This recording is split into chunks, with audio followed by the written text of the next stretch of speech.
Students, welcome to Kataria pharmacy. So students, कैसे हैं आप सब? आई होप सभी ठीक होंगे। तो हम स्टडी कर रहे थे B pharma second semester pathophysiology. इसकी हमारी यूनिट 4 चल रही थी। तो यूनिट 4 का आज का हमारा 6th लेक्चर होने वाला है। अगर पहले के लेक्चर्स आपने नहीं देखे हैं तो वीडियो के डिस्क्रिप्शन में आपको प्लेलिस्ट का लिंक मिल जाएगा। सो स्टूडेंट्स, आज के इस लेक्चर में हम स्टडी करने वाले हैं जो हमारे बोन एंड जॉइंट्स की डिजीज थी। फर्स्ट डिजीज हमने स्टडी की थी रूमेटॉइड आर्थराइटिस के बारे में। अब हम स्टडी करेंगे सेकंड ऑस्टियोपोरोसिस। तो ऑस्टियोपोरोसिस भी बोन की डिजीज है, जॉइंट्स की डिजीज है। इसके अंदर भी बोन्स फ्रैक्चर होंगे, बोन्स के अंदर प्रॉब्लम आने वाली है। तो लगभग एक दूसरे को रिलेट करेगी ये। तो आज के लेक्चर में हम देखेंगे ऑस्टियोपोरोसिस के बारे में। सो स्टूडेंट्स, अगर आप चैनल पे न्यू हैं तो चैनल को सब्सक्राइब जरूर करें और बेल आइकन को प्रेस कर दें, जिससे हमारी आने वाली न्यू वीडियो का नोटिफिकेशन आपको सबसे पहले मिल सके। और ज्यादा से ज्यादा अपने दोस्तों तक शेयर कर दीजिए। तो स्टार्ट करते हैं। सबसे पहले जान लेते हैं ऑस्टियोपोरोसिस की डेफिनेशन क्या होती है।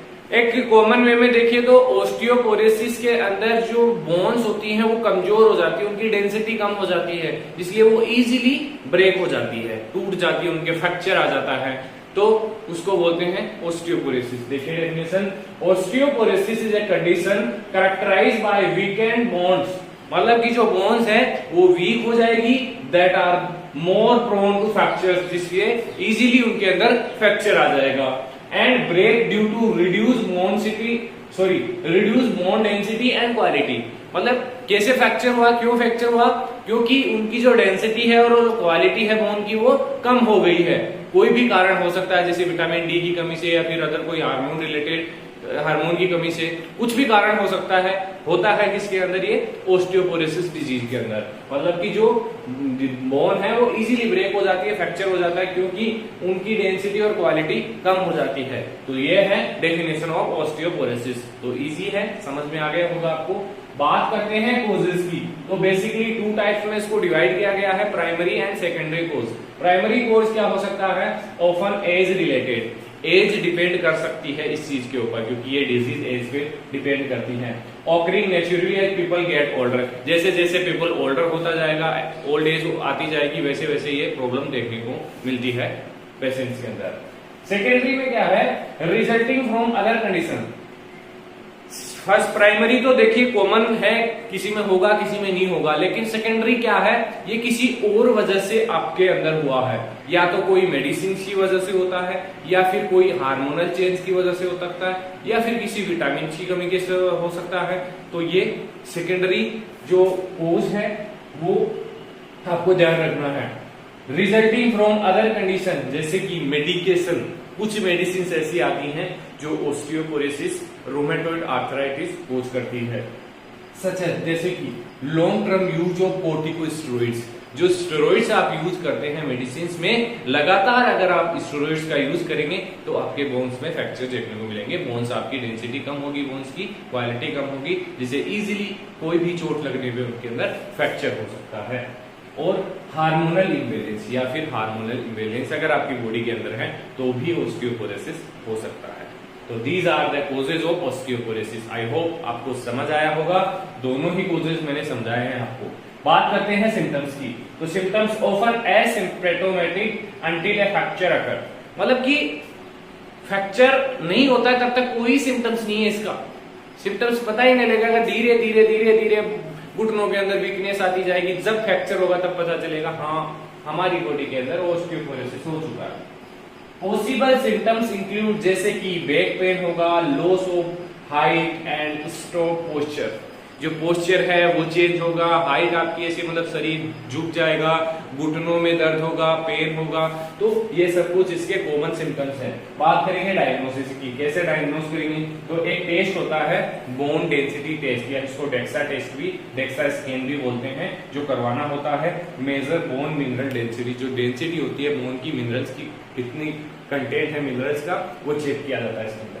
सेकंड है medical history and physical examination. Patient की मेडिकल हिस्ट्री चेक करेंगे कि पहले कौन सी मेडिकेशन चल रही है, क्या इसकी प्रॉब्लम्स है, वो सब कुछ चेक किया जाएगा। इसके अलावा फिजिकल एग्जामिनेशन भी किया जाएगा to assess the risk factor and symptoms. तो these are the diagnostic test for osteoporosis. अब बात करेंगे ट्रीटमेंट की। तो ट्रीटमेंट में सबसे पहले बात करेंगे हम मेडिकेशंस की। कौन कौन सी मेडिकेशंस आप यूज कर सकते हैं ऑस्टियोपोरोसिस में। तो फर्स्ट है बिसफॉस्फेट। बिसफॉस्फेट एक क्लास है ड्रग का जो आप यूज कर सकते हैं, जैसे कि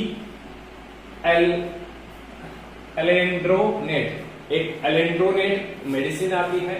इसके अलावा रिसेड्रोनेट मेडिसिन आती है जो बिसफॉस्फेट कैटेगरी के अंदर आती है, वो आप यूज कर सकते हैं ऑस्टियोपोरोसिस के अंदर। इसके अलावा हार्मोनल रिप्लेसमेंट थेरेपी, जैसे कि फॉर पोस्ट मेनोपॉजल जो वुमेन्स होती हैं उनके अंदर हार्मोन्स रिप्लेसमेंट की थेरेपी भी दी जाती है, क्योंकि उनके अंदर हार्मोन्स की कमी हो जाती है। अदर ड्रग्स जैसे कि एडेनोसुमेब और टेरीपेराटाइड, तो इन ड्रग्स का भी यूज किया जाता है, एडेनोसुमेब और टेरीपेराटाइड। बात करें डाइट की, डाइट आपको चेंज करनी है, क्योंकि आपकी बोन को क्या चाहिए, कैल्शियम चाहिए, विटामिन डी चाहिए, तो आपकी डाइट के अंदर ये जरूर होना चाहिए। जब तक आप स्वस्थ हैं या स्वस्थ नहीं भी हैं, ये डाइट आपको लेनी है अगर आपकी बोन्स को मजबूत रखना है, आपके जॉइंट्स को मजबूत रखना है। तो increase calcium and vitamin D intake. Exercise आपको रेगुलर करनी है। Weight bearing and resistance exercise to strength bone, bone को स्ट्रॉन्ग बनाती है। वेट कैरिंग कैपेसिटी होती है बोन की डेंसिटी होती है, बोन की क्वालिटी होती है, वो इंप्रूव होती है एक्सरसाइज से। तो आपको डेली कम से कम 30 मिनट एक्सरसाइज करनी है, जितनी आपसे हो सके। Lifestyle change to maintain bone strength, lifestyle completely change कर दो जिससे आपकी बोन स्ट्रेंथ बनी रहे।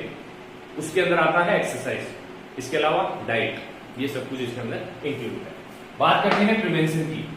तो प्रिवेंशन में वही चीज है, क्या लेना है हमें, पहले क्या करना है। प्रिवेंशन का मतलब क्या होता है कि डिजीज होगी हमें 1 साल बाद। क्यों होगी, क्योंकि हमारी लाइफस्टाइल चेंज है। हम ना तो बैलेंस डाइट ले रहे हैं, ना हम रेगुलर एक्सरसाइज कर रहे हैं, तो धीरे धीरे हमारी बॉडी के अंदर जो मिनरल्स हैं, विटामिन हैं, हार्मोन्स हैं, उनकी कमी होगी और जो बोन है उनकी क्वालिटी कम होगी। तो वो धीरे धीरे होगा। क्यों ना हम आज ही इन सभी चीजों को दूर कर दें, बैलेंस डाइट लें, रेगुलर एक्सरसाइज करें, तो वो होता है प्रिवेंशन। मतलब डिजीज को होने से पहले ही हमें रोकना है, उसको बोलेंगे प्रिवेंशन। अगर ये चीजें करेंगे तो डिजीज होगी ही नहीं हमें। तो इसमें है फर्स्ट है बैलेंस डाइट लेनी है, rich in calcium and vitamin D से भरपूर मात्रा में आपको लेना है।